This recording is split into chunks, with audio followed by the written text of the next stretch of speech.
What's going on, guys? Welcome back to another episode of the Speaking Sessions podcast. I've got Stacy Raske here. Super excited to have her on. She is a wife, Army vet, biker chick, CEO, author, speaker, podcaster, and mindset and leadership coach. She carries a ton of titles, but she also has a ton of value to back all that up. Her mission in life is to activate the highest power and potential in others by shattering the invisible ceiling so they can embody their truth and purpose while enjoying the ride. Now, I was really excited to have Stacy come on here until I started getting to know her a little bit more and really stalking her social media. And I found out that she is a cat mom of 3 cats. I was like, ugh, Oh, like I'm down to really 2. No, I'm cats? only Oh, down now to down 2. to two. Okay. So I didn't see that update on social media. I mean, I guess maybe you're doing a little bit better. You're not posting about cats as much anymore, which is a good thing, as Oh, I'm a I still dog do. person. My Oh dog no, my no. dog passed away. We've been so busy. Oh It man, wasn't that's fair to get another dog while we travel so much. So we will yeah, eventually. yeah. Oh yeah. There you go. Okay, so you redeemed yourself a little bit. But guys, Our our Stacy one Raske our in the one house. cat thinks she's a dog.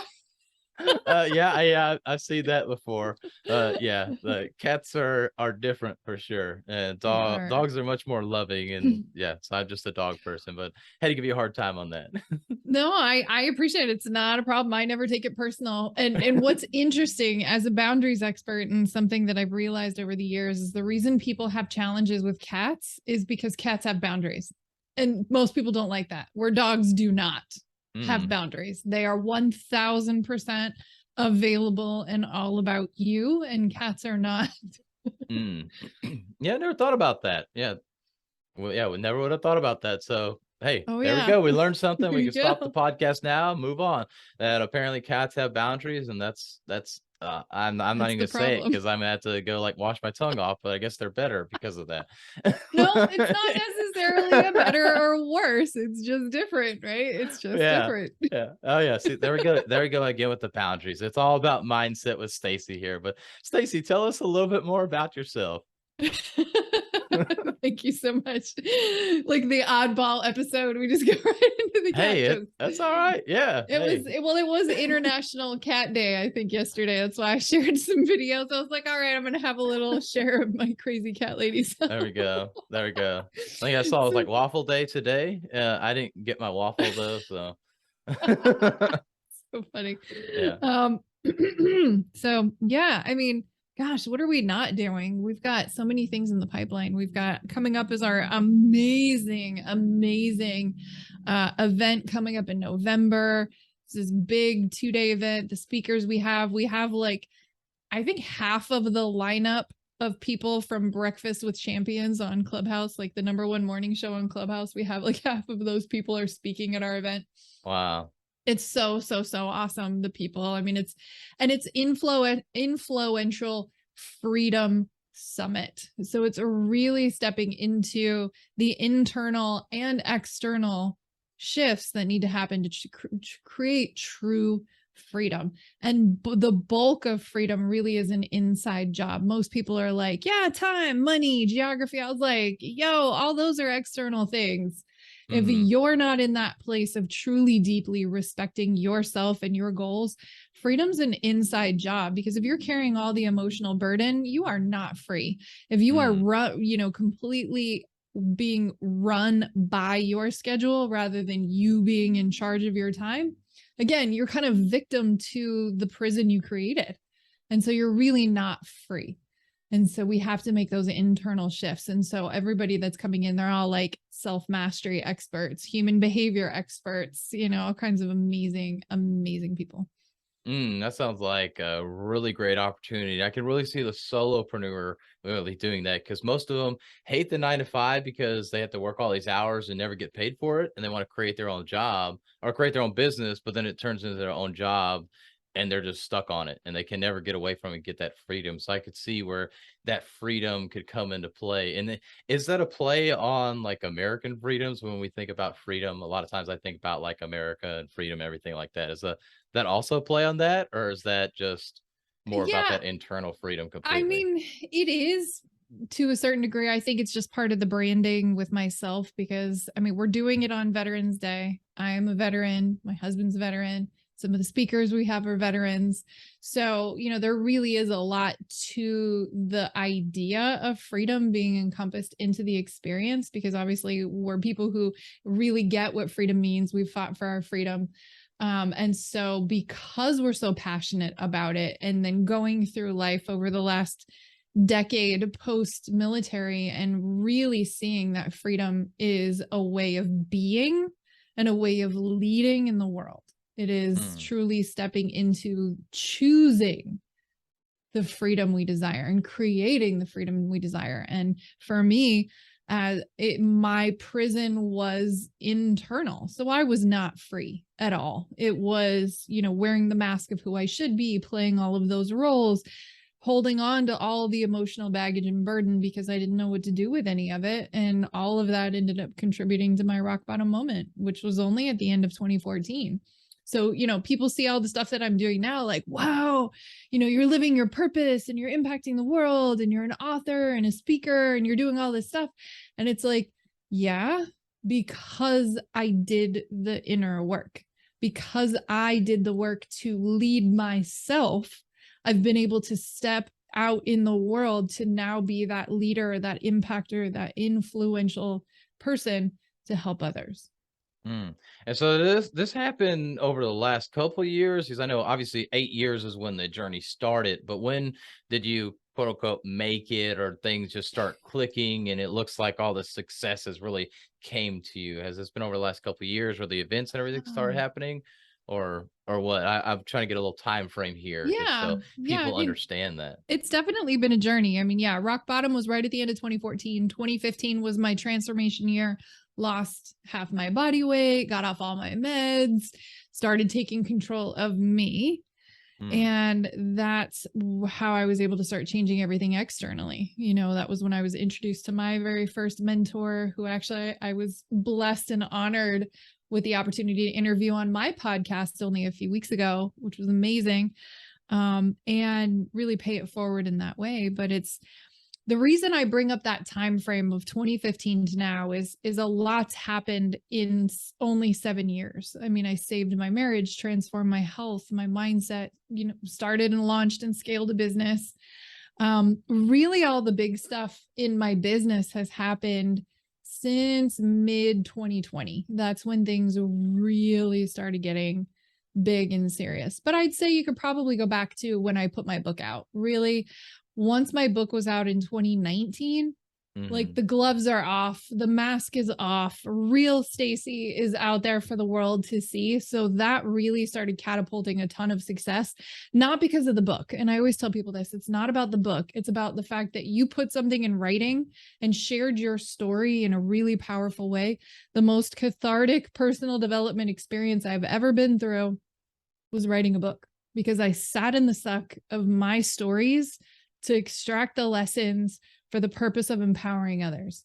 Like there's nothing more liberating and scary as hell to experience than writing your book and putting it out in that way, especially when you are being real and raw and vulnerable. So, so that was kind of started there in 2019, but really, and I started hosting events in 2019. Mm. That's actually when I had my very first day-long workshop. Actually, was in 2019. So I would definitely say 2019 was the year. Okay, yeah, so within 3 years, I mean, a lot of things have changed, but obviously that was 5 years prior to that into the last 3 years where things really started taking off. But before we really start diving into that, because a lot of things I want to dissect there, I want to ask you, how did you get over the fear of public speaking? I don't think you ever fully get over it. I think it's being able to reprogram the story we're telling ourselves about the feeling. Mm, I get on stage and I still get crazy excited. I get the butterflies, I get the cotton mouth, I get the sweats, like it's still mhm, there. I just know for me now, it's excitement that I get to be up there and share and be of service. Um, the biggest thing I learned too was to stop over scripting myself. It ends up disconnecting me from the audience. So I used to be very much in that control, recovering control freak, fully own it. That's why I do what I do. Well, I would But it say was maybe some of that military background kind of plays into that. no, And no, by the it's way, thank you for your service. you're Uh, welcome. No, yeah. no, all the control comes from childhood trauma and Okay. needing to create internal safety because I lacked boundaries. So I learned how to make Mhm. walls. So the control is one of those ways us high performers are great at expressing Mhm. our discomfort. And it looks good because it creates a good ROI because we're taking action and doing stuff. But I ended up over scripting myself, and it ended up actually kind of being to a detriment to my message. So I had to learn over time. And really, it's just practice, practice, practice, practice. The more you do that exposure therapy, in a sense, the better you get with being able to manage the experience of it. I mean, and you can talk to like the biggest stars out there. I think Blake Shelton talks about it. Like he gets nauseous and nervous and kind of freaks out before he goes on stage every single time he performs. He's like, it's just part of the routine at this point. It's, Mhm. we just learn how to manage it. So yeah, it's not fear anymore. It's just excitement. And I'd say like I've done up to 400, 450, 500 people in an audience. And I'm sure if I had the opportunity to do a few thousand, right, it'd be the same thing. Like, oh my gosh, this is exciting. And like, Yeah. what are all the tools that I need to navigate the nerves, navigate the cotton mouth, which is always my peppermint beadlets, by the way. This is my hack for eliminating cotton mouth is peppermint beadlets from doTERRA. I highly recommend it. You pop like 2 of those in your mouth. It's like an Altoid, opens everything up, no cotton mouth, and you can actually breathe and articulate well. So there you Interesting. Okay, I'm gonna have to go. get the link to that to be able to put in the show notes because I've not heard of that. Oh yes, I So will yeah, totally hook you up. awesome.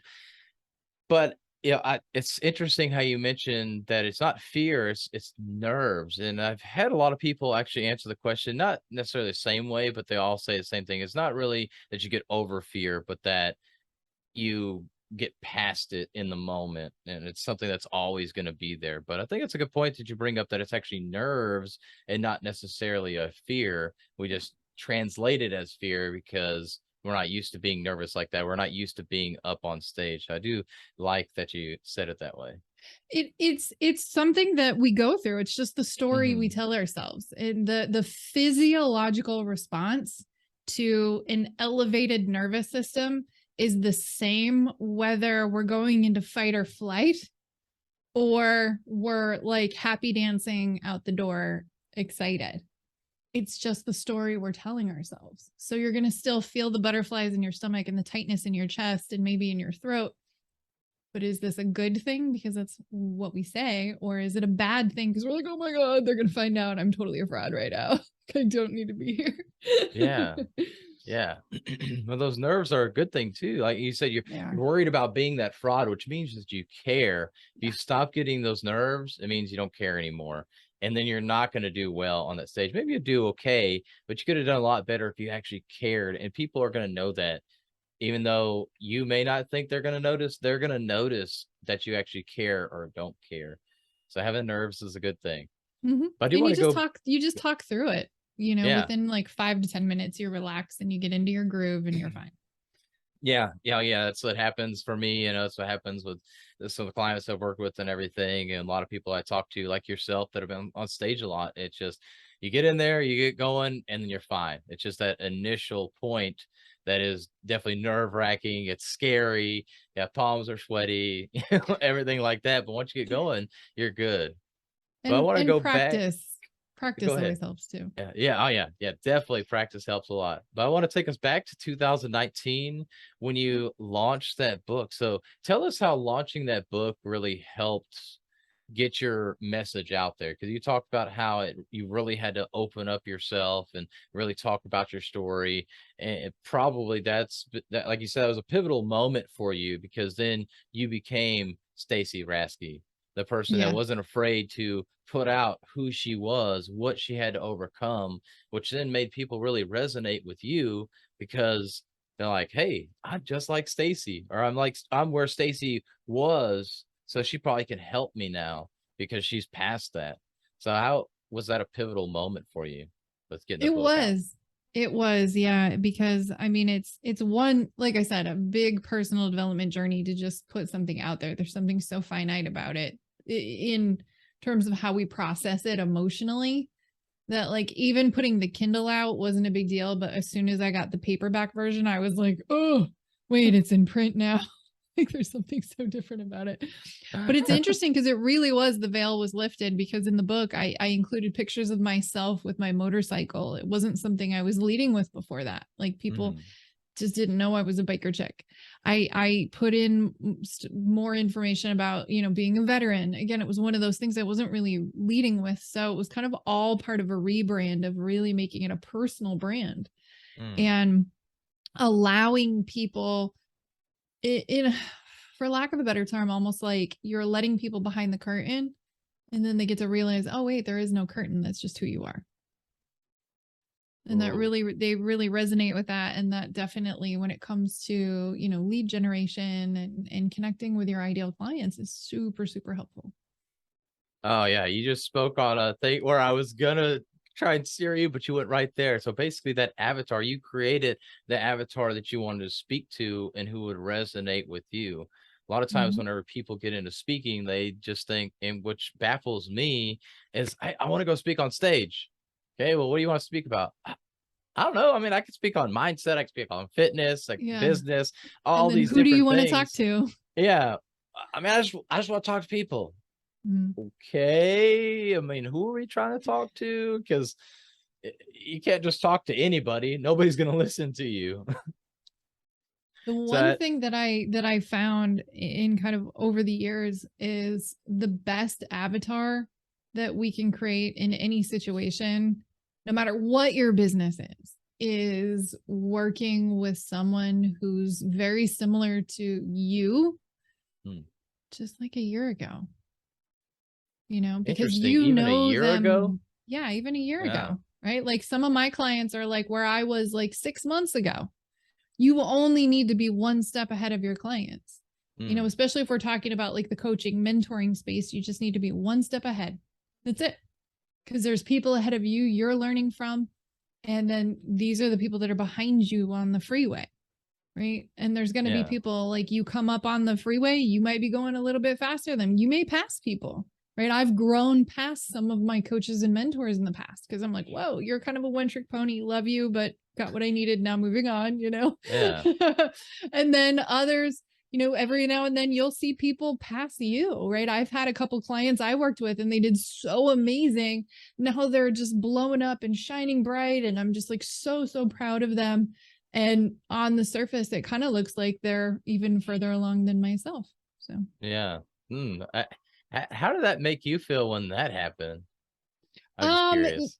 no, I think there's always that opportunity to pay attention to our junk when it comes up, right? Hmm. So anytime we feel like there's a little bit of that comparisonitis or any of that stuff, Mm, all that is reflecting back to us is where we are not fully showing up.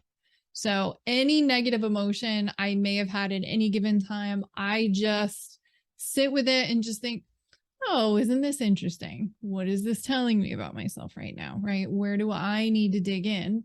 And what do I need to change that I have control over? Right. So if I see mhm. somebody else shining and I'm not in that intense celebration, I'm just like, that's a me problem, not a them problem. Yeah. So, that was always my opportunity to be like, okay, what is, whether it's a client or a friend or whatever they're doing, that I can be like, okay, what are they doing right now that I know I need to be doing or I'm not doing that they are? And that's what that mirror reflection is that's making me uncomfortable. It's not their success. What is reflecting back is what I know I need to be doing and I'm not doing it. That's why I feel kind of crunchy. Yeah, yeah. Well, there's that inner work and that Mhm. mindset coming into play right there. So definitely practicing what you preach, essentially. So I love that you do that. And that would be a hard thing when you coach somebody and they pass you up, but you should be happy for them. And I know you are, but I just wanted to kind of pick your brain a little bit on that. Oh yeah, there's always going to be those times. And keep in mind, just because you see them passing you maybe in their social media game doesn't necessarily mean they've passed you in the mindset game or whatever it is that you Mm-hmm. is your zone of genius, right? So Mm-hmm. it's, you know, but it's always that opportunity to take that step back too and be like, wow, what you do is really freaking amazing. If you get to watch your clients come to you here that's stuck, work with you for a year, and now they're thriving and shining and blowing up like crazy, right? Yeah. Like that. So I now get to claim that being a part of that person's success story. Yeah, I'm sure you as a coach, I mean, while it's nice in theory that if you have just somebody always working with you and you're always bringing in that money from coaching, but at the same time, you don't want somebody that's stuck with you for 10 years because they're not progressing on or they're not at a point where the coaching you've done has gotten them the results that they need. I mean, sometimes it happens where they want to keep working with you because they get results, but if it's like, hey, I've already taught you everything. Why are you staying around? Or they're not getting that result. So I totally Or blanked out they where I need was the going with that. accountability. They Yeah. still need the accountability to really dial in those basics, those fundamentals. Yeah. So, yes, I'm excited when a client gets to that place where they're like, okay, I'm ready to go, leave the nest and go out into the world. It's like, Hmm. yep, I get to be, proud parent in that capacity. And at the same time, I've made it a point to create an ecosystem within our influential leadership mastermind that we're growing, expanding, and evolving so quickly that we do a good job staying ahead of the needs of our clients. So it's not Hmm. a one trick pony kind of thing where people are just coming in for sales or social media or Hmm. just mindset or just, we're very, very comprehensive with the internal and then the external strategies as well, because we're under that umbrella of leadership, which is mainly, yes, inner work, the self leadership side, because it's lead by example. But then it's also bridging the gap. And now, how do we engage with our team? How do we delegate effectively? How do we communicate effectively? With the people in our world, whether it's our spouse, our kids, our team, whatever the case may be.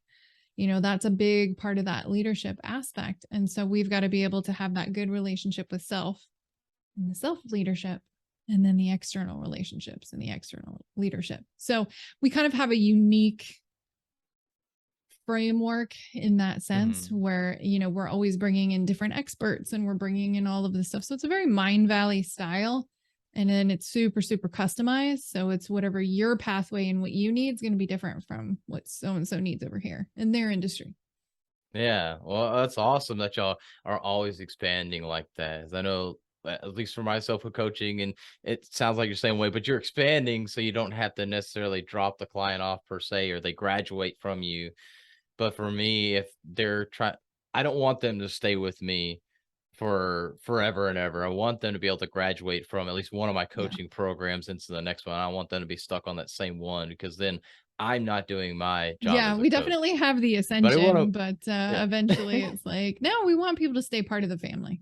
Yeah. Oh, for sure. For sure. You want to be able to keep that network and grow that network and everything Yeah. and community The to community have piece, everybody involved. huge. Yeah. Yeah. Yeah. It's a huge piece that a lot of people want to have. But when it comes to building communities and building stages, how did you go about building your first stage? How did it go?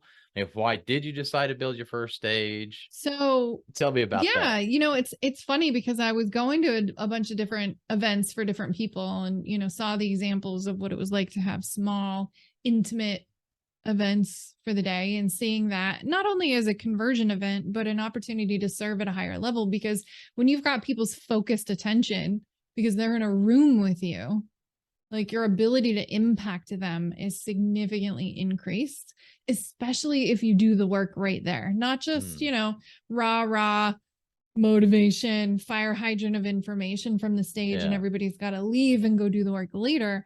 We're like, hey, let's map it out now. Let's do the work now so you leave better than when you showed up. And so my very first event was that one at the beginning of 2019. Now, granted, prior to that, I was hosting classes and teaching classes. So I was doing a little bit of dabbling in the public speaking space, teaching these, wellness classes and aromatherapy and emotion management and different things like that. But Mhm. really, my first event coaching, in that with my coaching business and all of that was 2019. And then I knew it was time to start getting back into that at the end of 2021, where it was like, you know what, we have this family vibe, this family feel within our ecosystem. Getting everybody together in person, I think, is just going to solidify that and send it through the roof, which it did. It took what we were able to create community wise virtually and just scale it to the next level once we got everybody in the room together. Mhm. And that's really helped in that community feel and that longevity. So, just thinking in terms of statistics and running your numbers, your lifetime customer value significantly increases when they're emotionally invested in something bigger than you. So, that's the power of community. Yes, and being in person makes such a huge difference too. I know when I went to MDM last year, which is Million Dollar Mastermind by Ryan Stewman, that I met all these people I'd been talking to online. And we've had conversations, whether it be in DMs or over post we've made or just talking on the phone, Zoom call, whatever. And we had built up a great connection and bond. But when we actually finally got to meet in person, it just solidified it even more. So having those events, and obviously with COVID in the mix of all that, people were just craving to be back in person. So I can definitely see how the ROI and the lifetime customer lifetime value totally increased because of that, because they finally felt that's like the solidification of that community, because it's like, "Oh, I get to meet you Yeah. in person," even though Zoom call, it's not the Yeah, once same, everybody got to hang even though out you can yeah, get to once know everybody got somebody. to hang out together and do, like, a beach day or Dave& and Buster's, having fun, like, seeing a bunch of adults acting like kids is just the best thing ever. Yeah. It is funny, and you like the kid things, but adult version or adult Mhm. more adult-like, and everybody just loves it and eats it up, and it's always good to see people really get out of their shell with that. I think too many times as adults, we feel like we have to be so serious, and so we can break that serious mold and be able to have a little fun, like a child again, really helps Nurture the us. inner child. That's what it's all about. Mm, yes, for sure. So tell me a little bit more about you getting on stages. I know you've been on a lot of stages, not just building your own, but getting on Yeah. stages. How did you go through the process of getting on those stages besides writing the book, besides creating your own events and creating that credibility that, hey, you're putting yourself out there with your Mhm. message, that you're willing to put your own money up to create your own event, but then you're also getting invited on stages or asking you to go on stages. What's that process look like for you to get on other people's stages? So, the big one is being willing to ask. Mm, I think a lot of people sit and they wait for the invitation, but if nobody knows that's what you want, you've got to be clear. You've got to let people know. So, I do a lot of networking, a lot of virtual coffees like you and I, right? We got connected initially, just, we're in these mutual groups together. We get connected, have this virtual coffee. And, part of the networking is like, hey, what's your ask? How can I be of service to you? Are you looking for a mm, specific type of referral, connection, client, whatever it is? So for me, my ask is always like, hey, I want to get on more stages. So whether that means podcast interviews, because that counts as a stage, yeah. you're leveraging other people's audiences, or virtual events or live events, right? Mm, So eventually, just one is putting that out there so people know, and then those conversations start happening without you, and then people start reaching out, or you start getting those referrals, and those opportunities start coming in, but they're not going to come in if you're not willing to ask. yeah. And Yeah. it's always from the place of service. I'm just like, hey, if you know anybody who's going to be having any events coming up or whatever, I am always looking for opportunity to speak. Here's some of the ones that I'm specifically looking for. However, I'm open. Yeah. Yeah. Definitely. That's really kind of how it happened with the podcast. I know I reached out to you originally, and then things happened, and you finally followed up with me, and we just connected, had the little virtual coffee. I was like, all right, I need to get you on the podcast. I know I talked about it months ago, but let's get you on and everything. And I had seen you, obviously. And so having that credibility on social media as well really helped. And So really just being out there on social media, putting your message out there helps as well. But yeah, going for that ask. So many people don't go for that. They So don't. I appreciate you sharing that. Yeah, I mean, people have to know what you want, and you gotta let them know. I mean, Yeah. I think it's right. Like, I think people are always looking for the secrets and the secret sauce, and it's like, it's not simple. It's not Yeah. easy. Doesn't mean it's easy because it can be uncomfortable being willing to ask.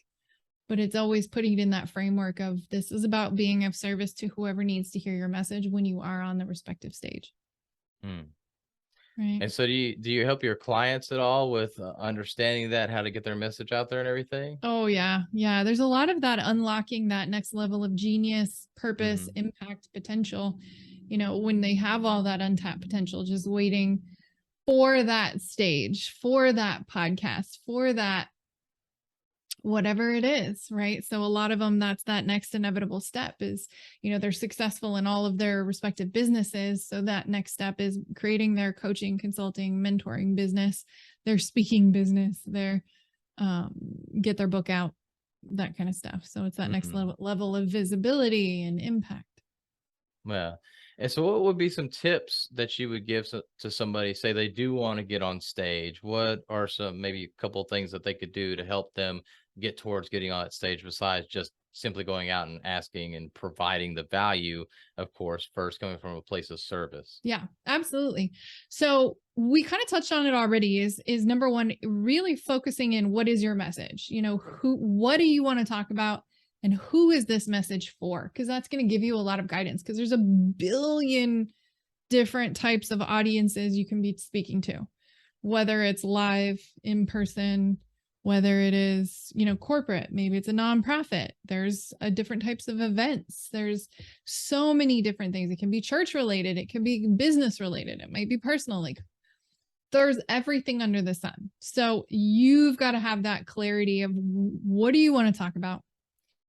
Who are you talking to? For again, giving yourself that 30,000-foot view. I think this is the biggest mistake I see a lot of people do, whether it's speaking on stages or getting their book out. They're like, well, I just want to write my book, right? Okay. Who's it for? What are you doing with it? What's the Hmm. purpose? It's not just Yeah. the book. The purpose of it isn't the book itself. It's what are you doing with it? What is that credential of a best-selling author going to allow you to do? What is, the speaking on stage? What is that going to allow you to do? Does this mean you want to invite people to join your ecosystem? Because why? Are you going to be Yeah. selling them a product, a service, a program, a course, or whatever? Like, where is this going? So we have to look at it in that big picture sense.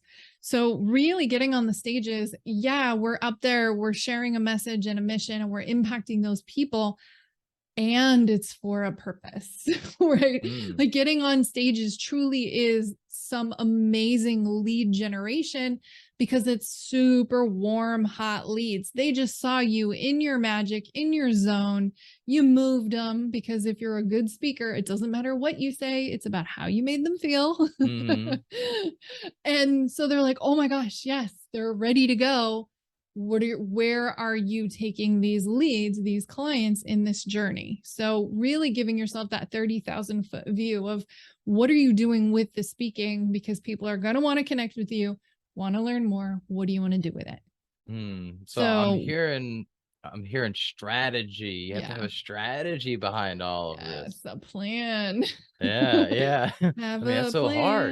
plan. Have a plan. And it doesn't have to be detailed. You don't need to know the how, right? Because Mhm. the how comes from people like Philip Sessions, from myself, from anybody else that you invest in working with to give you the shortcuts to close the gap and get the desired result as quickly as possible. So you don't need to know the how. You just need to know the what and the why. And obviously, you're the who. And who are you talking to? Mm, so good, so good. So definitely figure out what that message is, figure Mhm. out why you want to get on stage, why you want to do all those things, get that strategy at 30,000 foot view. But Stacey, I want to ask you one final question, and it is about a message. If you only had one message you could share for the rest of your life, what would that message be? Well, probably not surprising. It is the message that I always share already. And it truly is, it's always some variation around control and understanding that the more you focus investing your time, energy, attention, and money into what you actually have control over, while simultaneously letting go of all the rest of the stuff you don't have control over, it is amazing how quickly you can scale your results. Because most Mm, people, they just hemorrhage time and energy and emotion and everything trying to control stuff that is actually not within their control. And at the end of the day, the only thing you have control over is you. That's it. That is it. You can control your thoughts and your actions and the words you say and what you put in your body, what you do with your body. But that's it. I always flip my perspective to my process goals instead of results, because most results are actually outside of our control, and that's where most people get tripped up. So instead, focusing on the process, which are the actions, the step along the way to get there to generate said results. Because guess what? I've got control over that. And the reason I focus on control is the most common expression of our healthy or unhealthy boundaries. Since I focus so much on boundaries and responsibility, discipline, accountability, consistency, kind of all the things under the umbrella of boundaries, the easiest way that we talk about it really is control. yeah. Oh, that's so good. And I would ask the why, but you answered at the beginning about it comes from your childhood and everything. And Yeah. obviously, it just encompasses everything that you're already doing. So I love that you're already doing that. I like to ask that question to get that thought-provoking thoughts out of the guest I have on, but also to help them understand, am I on the path that is leading me towards that message I want to share? And one of my buddies, and you know him, Doug Mitchell, I had him on the podcast, and he works with building great sales teams. That's the name of his podcast, and that's what he does. But when I asked the question, it was all about building a legacy. Mm. So it had nothing to do with it per se. I mean, that's how he's building it, by helping people build great sales teams, Mm. but he's not quite there yet. And so he already had that in mind, but I hope that one day by asking this question to one of the guests, they'll understand that, wait a second, I'm not going where I really want to go, and they'll be able to switch that because they're not at that 30,000 foot view. It's But Stacy, yeah, a great way to trip them up and have that little gut check. Like, are you where you want to be? Are yeah. you living the full expression of who you're called to be? Mm. And I'll actually ask this question. I know I said last question, but it's my podcast, so I can do what I want. So, but it's I it. do You what I are the want. person to ask this. If you get that gut check and you realize that you're not in alignment with where you want to go or what you want to speak on or whatever, what can you do to help yourself get back in alignment? Mm. It is interesting because it's one of the places most people rarely go, which is inside Mm, themselves. And really creating that time and space to just be present with self without the distractions, without all the stimulation, and just sit down and say, hey, okay, what do I want? Where do I want to be? Right? Like being willing to build that dialogue with ourselves. And that's why we do daily routines and habits, right? If you're writing gratitudes or journaling or tracking wins and successes and all of that stuff, these are all those baby steps to building this dialogue, learning how to conversate with ourselves, because it's the one relationship we nurture the least and yet is the most important one to our success. And it is the one that will limit our capacity to be, do, and have what we desire if we're not where we need to be. mm. I couldn't agree more with that. Thank you for that explanation. You're If people welcome. want to get to know you more, follow you, where can they go to find you? Yeah, absolutely. So kind of the central hub for all things Stacy Raske is stacyraske.com. Made it super, super difficult. Yeah. And then I'm on all the social media platforms as well, most of which I am the only Stacy Raske. There's only two Stacy Raskes in the entire world, and I'm the famous one. So, if you Google me, I pretty much pop up everywhere. Yeah, I was just to born with a shoulder off, branded no name, bragging. right? Like, no, it's just having a branded name. I was so happy when I got married because my married name was now generic. I was like, oh, people won't screw up my last name anymore. And then hilariously, when it came to branding, here I am back with my my maiden name, which is actually legally my middle name. So my middle name is Raske, Okay. but I was born Stacy Raske. So, but it is kind of Gotcha. funny. But yes, all Stacy Raske, and then obviously anything influential as well. You can find on all the platforms. So Awesome. Well, Stacy, appreciate you so much for coming on, sharing the value, and just pouring into the audience. I really appreciate it. you are so welcome. Thank you so much for having me. This was such a blast. I enjoyed our volleying back and forth in conversation because we're both so high vibe and full of energy. Yes, yes, and I'm glad we were able to get past the whole cat situation. That was definitely a big hurdle we had to overcome. But I went into my mental game here. I focused and realized I can't control that, so I'm just gonna let it go. Believe me. So, Oh, you're all so right. funny. Well, thanks again. I appreciate it. You're welcome. Thank